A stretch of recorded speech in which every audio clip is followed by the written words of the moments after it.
శుక్లాంబరధరం విష్ణుం శశివర్ణం చతుర్భుజం ప్రసన్నవదనం ధ్యాయేత్ సర్వవిఘ్నోపశాంతయే అగజానన పద్మార్కం గజానన మహార్నిశం అనేకదంతం భక్తానాం ఏకదంతముపాస్మహే. మా ఆది ఆస్థాలను చూస్తున్నటువంటి మీ అందరికీ, అలాగే విదేశాల్లో కూడా నివసిస్తూ నా ఆస్ట్రాలజీని వింటూ చూస్తూ ఉన్నటువంటి మీ అందరికీ కూడా పేరు పేరున నా హృదయపూర్వక నమస్కారాలు.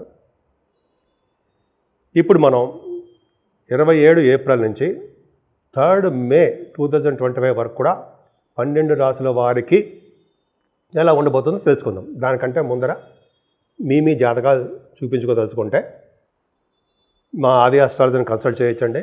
ముఖ్యంగా date of birth, time of birth, place of birth ఈ 3 ఉండాలి. ఉంటే తప్పకుండా మనం చేద్దాము. మీకు నేను చెప్పిన నచ్చితే లైక్ చేయండి, షేర్ చేయండి, అలాగే మీ ఫ్రెండ్ సర్కిల్లో పంపించండి. వృశ్చిక రాశి వారికి గురుబలం బాగా ఉందండి. మీకు చాలా బాగుంది. మీ తెలివితేటలు ఎక్కువ, ఐశ్వర్య ప్రదాతగా ఉంటారు. ఐశ్వర్యం కూడా ఎక్కువ ఉంది. పైగా మీరు ఏ ఫీల్డ్లో ఉన్నా ఆ ఫీల్డ్లో విజయం సాధిస్తూ ఉంటారు. కష్టపడతారు కాబట్టి విజయం సాధించి తీరుతారు. గురు ప్రభావం నిండుగా ఉందండి. కాకపోతే రావలసిన డబ్బులు లేట్ అయిపోతూ ఉంటాయి. అదొక్కటి చిన్న డ్రాబ్యాక్. మీకు లేట్ అయిపోతూ ఉండడము, లేకపోతే సమయానికి డబ్బులు లేకపోవడము, వస్తున్న డబ్బులన్నీ ఖర్చు అయిపోతూ ఉండడము, అలాగా మీకు ఉంటుందండి. పైగా కుటుంబంలో కూడా నేమ్ అండ్ ఫేమ్ కూడా తక్కువగా ఉంటుంది. మీకు అంత అద్భుతంగా ఏమి ఉండదు. అలాగే అవకాశాలు, బయటికి వెళ్ళే అవకాశాలు కూడా తక్కువ ఉంటాయి. ఏదేమైనా షార్ట్ జర్నీస్ మాత్రం తప్పకుండా మీరు చేసి తీరుతారు, అందులో డౌట్ లేదు. దగ్గర ప్రయాణాలు చేస్తుంటారు, మీ తమ్ముడిని కలుస్తుంటారు, మీ ఆలోచనలు 10 మందితో పంచుకుంటూ ఉంటారు, కష్టపడతారు, ధైర్యంగా ఉంటారు, ఎదుటి వాళ్ళకి ధైర్యాన్ని నూరు పోస్తూ ఉంటారు. కాకపోతే ఏంటంటే మీ చదువు విషయంలో కొద్దిగా ఇబ్బంది పడడానికి అవకాశం ఉందండి. కష్టపడాలి. కష్టపడితే చదువులో ఏమాత్రం ఇబ్బంది ఏమీ ఉండదు. వాహనాలు కానీ గృహ సౌఖ్యం కానీ ఉన్నాయి. ఏమాత్రం ఇబ్బంది పడే అవసరం లేదు. తల్లిగారి యొక్క ప్రేమ అమోఘము. రైతులు మాత్రము పంటలో నష్టం రావడానికి, అంటే కొద్దిగా డబ్బులు సకాలంలో చేతికి అందలేకపోవడానికి అవకాశాలు వాళ్ళ జాతకాలు రీత్యా ఆధారపడి ఉంది. ఏదైనా పంచమ స్థానం ఎక్స్ట్రాడినరీ. మీకు బుధ శుక్రుల గురించి చెప్పుకుందామండి. బుధ శుక్రుల కాంబినేషను ఉంటే వాళ్ళు తర్కశాస్త్రంలో ప్రావీణ్యత బ్రహ్మాండంగా ఉంటుంది. అంటే వాదనలో బ్రహ్మాండంగా ఉంటారు. అంటే మీరు మీటింగ్స్లో వాటిలోనూ డిబేట్స్లో పాల్గొంటారు. కళారంగంలో అభిరుచి ఉంటుంది. అభిరుచి ఏంటంటే బాబు బ్రహ్మాండంగా సక్సెస్ రేట్ ఉంటుంది. సంగీత, సాహిత్య, నృత్య కళాకారులకు బాగుంటుంది. బుధ శుక్రుల కాంబినేషన్ వల్లనే మీకు విద్య సంప్రాప్తిస్తూ ఉంటుందండి. విద్య అంటే ఏంటంటే చాలామందికి ప్రొఫెసర్స్ అంటారు సరే, వాళ్ళకి చాలా బాగుంటుంది. సైంటిస్టులకి చాలా అద్భుతం. బుధ శుక్రుల కాంబినేషను చాలా భూములు కలిగి ఉంటారు. అలాగే శుక్రరావుల కాంబినేషన్ పంచమ స్థానంలో. శుక్రరావుల కాంబినేషన్ రాహు కనెక్ట్ అయిపోయి ఉన్నాడు. అంటే ఔదార్యము, ఔన్నత్యము ఎక్కువ అండి. మీకు అనేక శుభ విషయాలు వాటినంతా అవే కలిసి వస్తూ ఉంటాయి. వివాహాది వేడుకలు కలిసి వస్తూ ఉంటాయి మీకు. అలాగే బాగా మీకు అదృష్టం ఎక్కువ ఉంటుందండి. అలాగే బుధ శుక్ర కాంబినేషన్ వల్ల మీకు రచయితలుగా బాగా పేరు ప్రఖ్యాతులు తెచ్చుకుంటూ ఉంటారు మీరు. అలాగే విదేశీ వ్యక్తులతో పరిచయాల ప్రభావాలు ఎక్కువ ఉంటాయి. అద్భుతం అండి. అలాగే శుక్ర శని వలన కూడా రాజకీయ రంగంలోనూ, అలాగే మీరు చేసినటువంటి రచనల్లోనూ బాగా రచనా రంగం బ్రహ్మాండంగా ఉందండి. రచనా రంగంలో బ్రహ్మాండ సక్సెస్ అవ్వడానికి అవకాశాలు ఎక్కువ ఉన్నాయి. పంచమ స్థానంలో శని రాహువులు ఉండడం వలన సంతానం దోషం ఉంది. సర్పదోషం మీకు ఉందండోయ్. ఎందుకంటే సవ్యకాల సర్పదోషంలో ప్లానెట్స్ అన్నీ ఉండిపోయాయి వారం రోజులు. సర్పదోషం పంచమ స్థానం కాబట్టి సంతానం విషయం, పుట్టడం విషయంలో లేట్ అయిపోతూ ఉంటుంది. సో అందుకనే మీరు సుబ్రహ్మణ్య స్వామి ఆరాధన చేసుకోవడము, అలాగే సర్ప సంబంధించినటువంటి కొన్ని పూజలు చేసుకోవడం వలన, శాంతులు చేసుకోవడం వలన కొద్దిగా దోషం తగ్గుతుంది మీకు. శని రాహువులు కరెక్ట్గా ఉన్నారు కాబట్టి కొంచెం జాగ్రత్తగా ఉండవలసింది. పైగా స్టాక్ మార్కెట్లో ఉన్న వాళ్ళకి కూడా అంత కలిసి రాదు. ఏదేమైనా 6వ భావంలో రవి పర్ఫెక్ట్గా చాలా బాగున్నాడండి మీకు. అంటే మీకు మేనమామలు బాగుండడము, గవర్నమెంట్ ప్రొవిజన్ ఉండడానికి అవకాశాలు ఉండడము, రాజకీయ రంగంలో పదవులు లబ్ధి చేకూరడము బ్రహ్మాండంగా ఉంటుంది. ఏదేమైనా సప్తమ స్థానంలో రవి గురుతో కలిసిన చంద్రుడు బ్రహ్మాండం వీళ్ళు కాపాడుతాడండి మీకు. అంటే మీకు 9th హౌస్ లార్డ్గా చంద్రుడు అయ్యాడు. సప్తమంలో ఉన్నాడు. గజకేసరి యోగంలో ఉన్నాడు. భూలాభము, ఐశ్వర్య ప్రదాత, ఎక్కువ ఐశ్వర్యం ఉంటుందండి. అలాగే ఇందాక చెప్పిన రచయితలుగా బాగా పేరు ప్రఖ్యాతులు తెచ్చుకుంటారు. విదేశీ వ్యక్తులతో పరిచయాలు ఉంటాయి, ఉన్నతమైన అధికారులతో పరిచయాలు ఉంటాయి, ఉన్నతమైన అధికారులుగా మీరు ప్రమోషన్స్ వచ్చి తీరుతాయి. అదృష్టవంతులుగా చెప్పడానికి అవకాశాలు ఉన్నాయండి. భార్యాభర్తల యొక్క అనురాగ దాంపత్య జీవితం బ్రహ్మాండంగా ఉంటుంది, అదృష్టాలు బాగుంటాయి. అలాగే మీరు చేస్తున్న వ్యాపారాభివృద్ధి బ్రహ్మాండంగా ఉంటుంది. కొత్త కొత్త వాహనాలు, ఆభరణాలు, వస్తువులు అంటే డ్రెస్సెస్ కొనుక్కోవడానికి అవకాశాలు కూడా ఎక్కువ ఉన్నాయి మీకు. కొత్త కొత్త వెంచర్స్ స్టార్ట్ చేస్తారండి, మీరు సక్సెస్ అయితే తీరుతారు. భాగ్యస్థానంలో కుజుడు అని తప్పండి. అంటే మీకు ఏంటంటే రియల్ ఎస్టేట్ రంగంలో ఉన్న వాళ్ళకి అంత అద్భుతమైన కాలం కాదని చెప్పచ్చు. కుజుడు అద్భుతమైన లేడు. అలాగే సాఫ్ట్వేర్ రంగ ఉద్యోగస్తులు కూడా, అలాగే ఉద్యోగస్తులు కాదండి, వ్యాపారాలు అభివృద్ధికరంగా ఉండవు. తర్వాత కంప్యూటర్స్, హార్డ్వేర్, సాఫ్ట్వేర్ అంటారు సరే, వాళ్ళకు కూడా అంత మంచి అవకాశాలు ఏమీ ఉండవు. అంటే వ్యాపార అభివృద్ధి ఉండదు. అలాగే విదేశాలు వెళ్ళాలనుకున్న వాళ్ళకి స్లో అయిపోతూ ఉంటుంది, మంచి అద్భుతంగా ఏం మాత్రం ఉండదు. ఏదేమైనా 10th హౌస్ లార్డ్ రవి బాగున్నాడు కాబట్టి గవర్నమెంట్ ప్రొఫెషన్లో బాగా రాణించడానికి అవకాశాలు ఎక్కువ ఉన్నాయండి, రాణిస్తారు. అలాగే శత్రువుల వలన ధనయోగం కలగడానికి అవకాశం ఉంది. అలాగే గ్రూప్స్ రాస్తున్నారు కదా, గ్రూప్స్ అని, సివిల్ సర్వీసెస్ అని రాస్తున్నారు కదా, ముఖ్యంగా ఆడవాళ్ళు చెప్తున్నారండి, బాగా సక్సెస్ఫుల్గా మీరు రాణిస్తారు. సాఫ్ట్వేర్ రంగ ఉద్యోగస్తులు కూడా మీరు బాగా ఉన్నతంగా రాణించడానికే అవకాశాలు ఎక్కువ ఉన్నాయి. అంతేకాకుండా మీ ఉద్యోగ భద్రత బాగుందండి. లాభస్థానంలో ఉన్నటువంటి కేతు మిమ్మల్ని సక్సెస్ రేట్ ఇస్తాడు. మీకు లాభంలో ఉన్న కేతు మీకు రాణించడానికి అవకాశాలు ఉన్నాయండి. అంటే బాగా ధనయోగాన్ని సంప్రాప్తిస్తాడు. అలాగే సాఫ్ట్వేర్ అంటే రియల్ ఎస్టేట్ రంగంలో బాగా డబ్బులు సంపాదిస్తారు. కంటిన్యూస్ ఫ్లో ఆఫ్ మనీ మీకు అధికంగా ఉంటుందండంలో సందేహం లేదండి. బాగా సక్సెస్ఫుల్గా ధన సంపాదన మీకు ఎక్కువగా ఉండి తీరుతుంది. అంటే ఒక విధంగా చెప్పాలంటే లాభంలో ఉన్నటువంటి కేతువు, అలాగే సప్తమ భావంలో నుండి గురుచంద్రుడి కాంబినేషన్ వల్లనే ఈ వారం మొత్తం కూడా సక్సెస్ రేటు బాగుంది.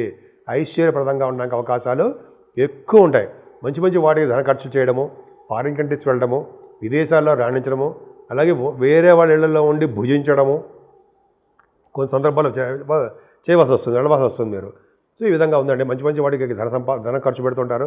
గుడులకి, గోపురాలకి సన్మానాలు మీకు బాగా జరుగుతూ ఉంటాయి. అద్భుతంగా మీకు బాగుంది.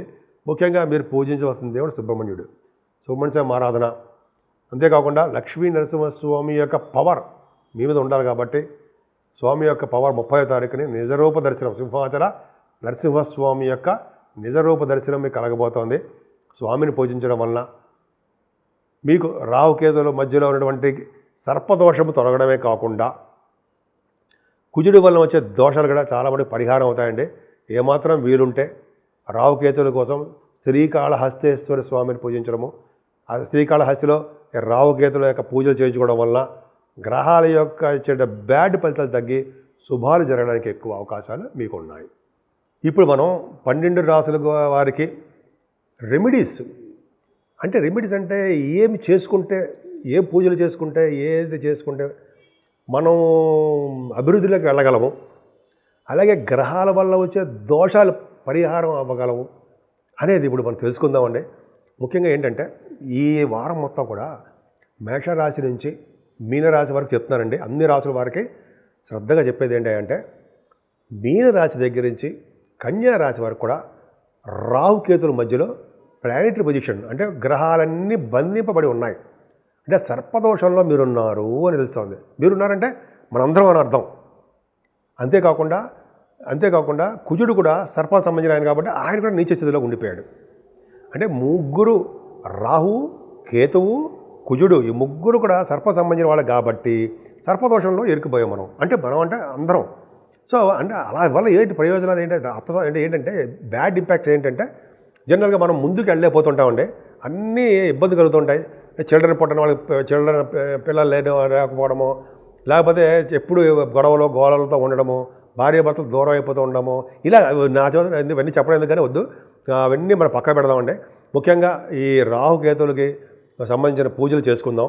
రాహుకేతులు ఏం చేద్దాం, శ్రీకాళహస్తిలో వీలుంటే అక్కడ వెళ్ళి స్వామివారికి రాహుకేతులకి సర్ప సంబంధించిన వారు కాబట్టి అక్కడ పూజలు చేయించుకోవడం వలన, అలాగే కాళహస్తీశ్వరుని పూజించడం వలన శివుడు, అమ్మవారు, పార్వతీ అమ్మవారి ప్రభావం ఉంటుంది కదండి, చేయించుకోవడం వలన, అలాగే కుజుడు ప్రభావం, కుజ దోషం ఉంటే చాలా దోషాలు ఉంటాయి కదా. కుజుడు నీచలో అంటే రియల్ ఎస్టేట్ రంగం వాళ్ళకి పెద్ద దెబ్బ. వాళ్ళందరికీ కూడా ఏంటంటే వీలుంటే మోపిదేవి వెళ్ళి విగ్రహ ప్రతిష్ఠ నాగ ప్రతిష్ఠ చేయించుకోవడం వలన, లేదా మన ఇంట్లోనే సుబ్రహ్మణ్య స్వామి చాలా పూజించడం వలన అయితే మన ప్రాంతాల్లోనే సుబ్రహ్మణ్య స్వామి ఆలయాలు ఉంటాయి. అక్కడ వెళ్ళి అభిషేకాలు కానీ, వీలుంటే కళ్యాణాలు కానీ, లేకపోతే ఇది శ్రీశైలంలో బ్రహ్మరామం వారి యొక్క సుబ్రహ్మణ్య స్వామి గుడి కూడా ఉంది. సుబ్రహ్మణ్య స్వామి పూజలు చేస్తారు ఉంటాయి, నేను చూశాను, విన్నాను కూడా, చేయించుకున్నాను కూడా. కళ్యాణాలు అక్కడ చేయించుకున్నా, ఎక్కడ వీలుంటే అక్కడ సుబ్రహ్మణ్య స్వామి యొక్క నీచత్వం పోకూడదు, అంటే మన శుభఫలితాలు రావాలంటే అలా చేసుకోవడం వలన మంచి ఫలితాలు వస్తాయి. అంతేకాదండి, ఈ నెలలో కూడా 28 నుంచి అనుకుంటా వైశాఖ మాసం స్టార్ట్ అవుతుంది. వైశాఖ మాసంలోనే మనకి విద్య అంటారు కదా, అక్షయ తది అంటాం కదా. ఆ అక్షయ తదియ రోజునే మనకి 30వ తారీఖుని నరసింహస్వామి వారి యొక్క నిజరూప దర్శనం మనకు కలగబోతోంది. నరసింహస్వామిని దర్శనం చేసుకోవడం వలన ఆయనకి వస్త్రాలు సమర్పించడం కానీ, ఆ రోజు అన్నదానం కానీ, అదే మనకి ఏ విధంగా తాహత ఉంటే ఆ తాహ తగ్గట్టుగా కొంతమందికి జలదానం చేస్తూ ఉంటారు, విష్ణులోక ప్రాప్తి అంటాం. ఇలా చేసుకోవడం వలన మన గ్రహాలలో వచ్చే దోషాలన్నీ పరిహారం అవడానికే అవకాశాలు ఎక్కువ ఉంటాయండి. ఒక అద్భుతంగా ఉంది. పైగా ఈ రావుకేతుల మధ్యలోనూ కుజుడు సంబంధించింది, లక్ష్మీనరసింహస్వామి మర్చిపోయిన ఆ రోజు అక్షయ తది అంటాం కదండి. అక్షయ తది అంటే మా తృతీయ దాన్ని ఆ రోజు ఏం చేస్తే అది అక్షయంగా పెరుగుతుంది అంటాం కదా. బంగారం కాదండి, బంగారం కాదు, కానీ జనరల్గా మనం చేసే పుణ్యాలు ఏంటి, ఏ రకమైన పుణ్యాలు చేసుకోవాలి? జలదానం కానీ, అన్నదానం కానీ, వస్త్రదానం కానీ, ఇట్లా అనేక రకాల రూపాయల దానాలు ఉన్నాయి కదా, మంచి మంచి దానాలు. అలా చేయడం వల్ల అక్షయంగా మీకు బ్రహ్మాండంగా పుణ్యం పెరుగుతుంది కదండి. ఆ పుణ్యం వల్ల సంతానం పెరుగుతారు. మీ వలన మీరు చేసే పుణ్య కార్యక్రమం వలన మీ ముందు తరాల వాళ్ళు, మీ వెనకాల తరాల వాళ్ళు మీతో సహా మంచి లోకాలకు వెళ్తారని శాస్త్రం చెప్పట్లేదా? అది అక్షయ తది వలన చేసే ఫలితం. అక్షయ తది వల్ల బంగారం కొనుక్కోవద్దని నేను చెప్పనండి, బంగారం కొనుక్కోవడం మరీ మంచిది, లక్ష్మీదేవి. కాకపోతే అంటే మనకు అక్షయంగా బాగా డెవలప్ అవ్వాలంటే ఈ కార్యక్రమాలు చేసుకుంటే, ఈ కార్యక్రమాలు అంటే చెప్పే కదా, జలదానాలు, అన్నదానాలు, వస్త్రదానాలు.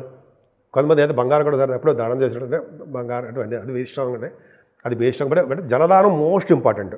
అది చేసుకోవడం వల్ల అన్ని రంగాల్లోనూ అన్ని గ్రహాల యొక్క ప్రభావము చెడు లేకుండా అన్ని రాసుల వాళ్ళకి, మనందరికీ కూడా, అంటే అన్ని రాష్ట్రాల్లో ఉన్న వాళ్ళందరూ కూడా శుభాలు జరగడానికి అవకాశాలు ఎక్కువ ఉన్నాయి.